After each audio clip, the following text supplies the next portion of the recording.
Hey YouTube, how you doing? It's Max. Another day, another video. Yesterday we went to a Nats game, which was fun. I don't know if I'm gonna make a video about it. I did some recording of some footage, but I don't know if it's good enough footage for like a real legitimate video. Might just be one of those like fun recording life kind of things. So maybe I'll do that later today. Also went to the gym this morning, played some league with Christian, and then made some salmon. So just going into this video, this is going to be a ranking of the best states in the USA.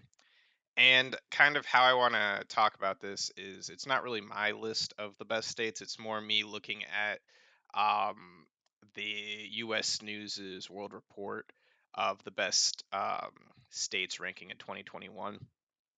They've been doing this since 2017. You can kind of see down here, and I think they've done it every year except 2020 because of COVID. And really, I wanted to look at this because I think the methodology in this list is pretty,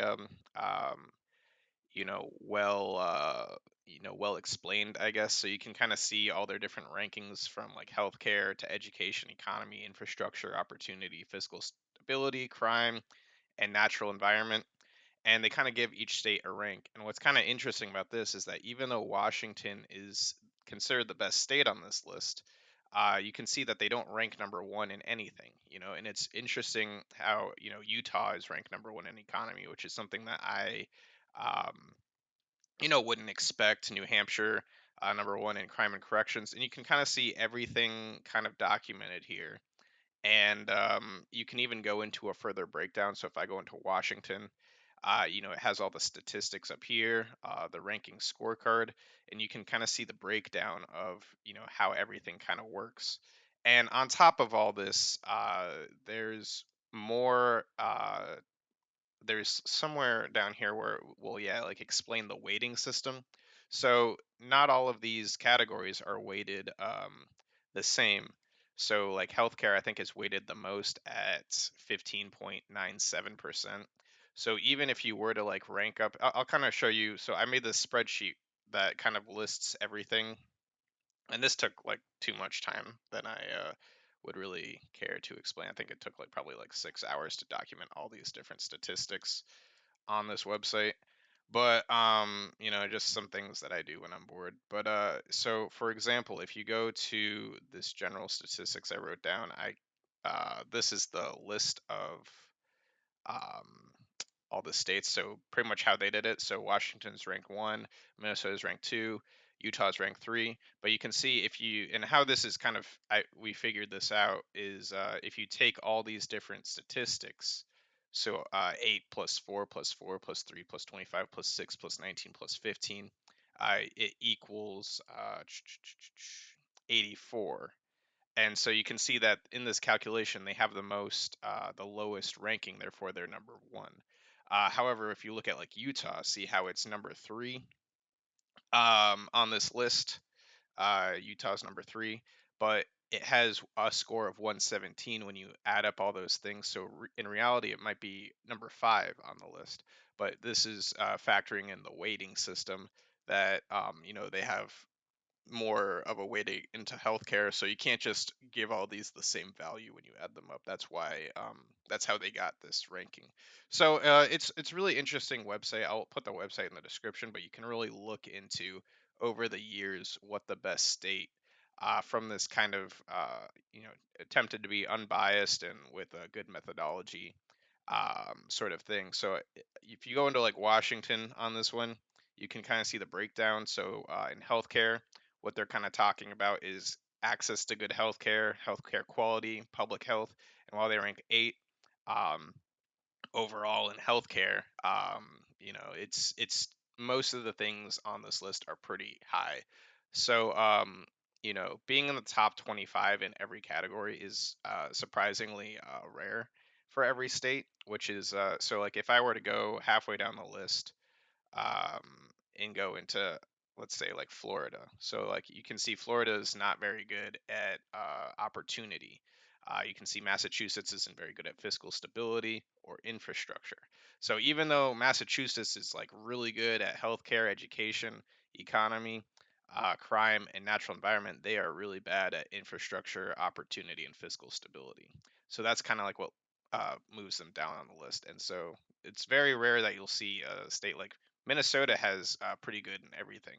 But I guess it's just not good enough where they're not top 10 enough in a lot of these ones up here because these ones are weighted the most, which makes Minnesota not as good of a state, relatively speaking, as Washington. So some ones that are like kind of interesting. Yeah, I remember Alaska had some interesting ones. So Alaska is all the way at the bottom, and they are like number 45, and you can see they're really bad at everything except number one in this one, which is, if you scroll back up to the top, that's fiscal stability.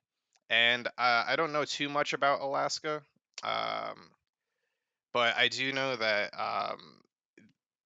what I kind of understand, I guess we'll go into this just so I don't butcher it. But if you go into their fiscal stability, they have really good short-term fiscal stability, which is interesting.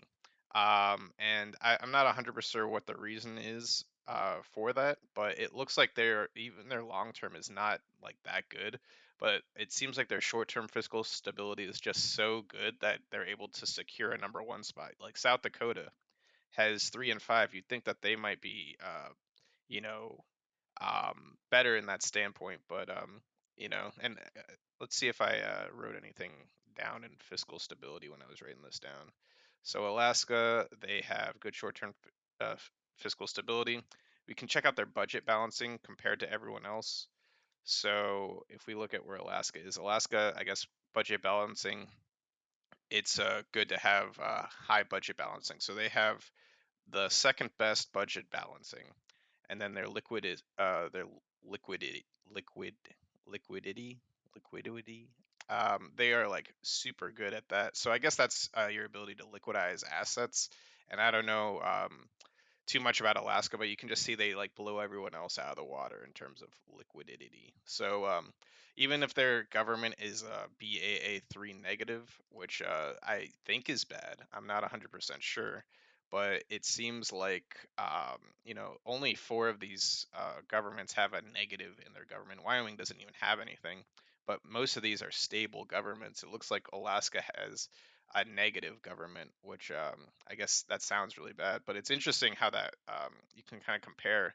Illinois and Alaska are the only ones with a BAA3 negative, and Illinois is the worst in terms of fiscal stability. And you can see they're 50 across the board, not very good. And then um, so I guess that's why I kind of wanted to make this in a spreadsheet form, because while on this it will show you like the individual kind of rankings of Alaska, it's hard to really compare and contrast all the states unless you have it in the spreadsheet form. So another one that I kind of want to look at, let's see, I think if we go back to the calculations, um, Nevada was another one with really high infrastructure, but really low in everything else. So we can take a look at infrastructure. And I'll post like in the description the rankings of these states, and I'll post a description, the link that you can come see this for yourself. But Nevada is like really far down here. You can see they're like number 37, but they have really high infrastructure. So we can see what infrastructure entails on this list. And it's they have really good internet access in Nevada, and I guess that kind of blows a lot out of the water. We'll take a look at everything else. So if I go into infrastructure, statistics, and then I guess we go to internet access, we can organize and see. I'll go the other way. So Nevada is number one. Looks like they also have some pretty decent renewable energy. Not amazing though. It doesn't look like they. It seems like it's just a little bit above average. Like Washington has amazing renewable energy. And yeah, it doesn't really seem like a whole lot. So I guess that internet access really does a lot to make them. It's weighted pretty heavily in terms of infrastructure. If we look at renewable energy, so I'll remove this sorting and go into renewable energy. You can kind of see Oregon. Some of these, the average is 14%, and you can see Oregon, Washington, Maine. Some of these countries or the states have really high uh, renewable energy usage. So that's pretty interesting. Also, average commute times. We can take a look at that statistic, how it compares across all of the different states, and it looks like New York has the highest commuting time, and the Dakotas have the shortest. So yeah, that's pretty interesting. And I guess like some of these like state facts are kind of just like fun facts that are just kind of interesting to look at and compare and contrast. Um, there's also a use case for these in like world building. So if I wanted to, you know, you, I can use these kinds of parameters like healthcare statistics or education or economy, infrastructure, opportunity, all this stuff, and kind of so if I really wanted like a an area that was really reflective of a certain state, like a California kind of location, I could kind of look at California kind of from a more objective analysis perspective rather than just like go into what kind of feelings I have for it. So if I go into California, um, just as a an example, California, they have five in healthcare, really bad in opportunity though. So we can go into opportunity and kind of see what that entails. But California is not even that high on the list. I think it's like middle of the pack. Yeah, so 24 California. And we can kind of look at all the different statistics of California, and what was it? Opportunity is really bad. So the affordability is really low in California. The equality is kind of below average. The economic opportunity is just above that. Another thing that's kind of interesting in these is looking at the cost of living, and I think 100 is like your average, what you want. But it's just so expensive living in California. It's 127. I think that's if we go into opportunity, we can go into cost of living and see what the highest is. And yeah, California is the highest cost of living, even higher than Hawaii and Alaska. So even though you're making a higher median household income, it's the cost of living is just so high. And then you can kind of also look at the poverty rates of these states. And while Mississippi is pretty high, where's California? I think California is actually middle of the pack exactly. So despite California being known for having a high homeless population, you can see that it's actually kind of relative middle of the pack, which is interesting. You can see like New Hampshire is the lowest. So just interesting facts that can kind of reform your worldview of certain states. Um, so you're not completely looking at states based on bias alone. You kind of have some data to kind of back up your perspectives, I guess. So yeah, I just wanted to share this kind of website. I'll put a link in the description so you can check it out yourself. Just to kind of go through the top 10 states, if you're interested. Washington, Minnesota, Utah, New Hampshire, Idaho, Nebraska, Virginia, Wisconsin, Massachusetts, and Florida are the top 10 states according to this list. And then the bottom 10 states, uh, Louisiana, Mississippi, New Mexico, West Virginia, Alabama, Alaska, Arkansas, Oklahoma, South Carolina, Kentucky, and I think that's 1, 2, 3, 4, 5, 6, 7, 8, 9, 10. Yeah, so Pennsylvania just didn't make the cut. But yeah, I'll link this in the description. You can check it out. You can see all. You can click on all these different links to kind of look at all the breakdowns if you're interested in that kind of thing. There's a methodology description about how they got all the data.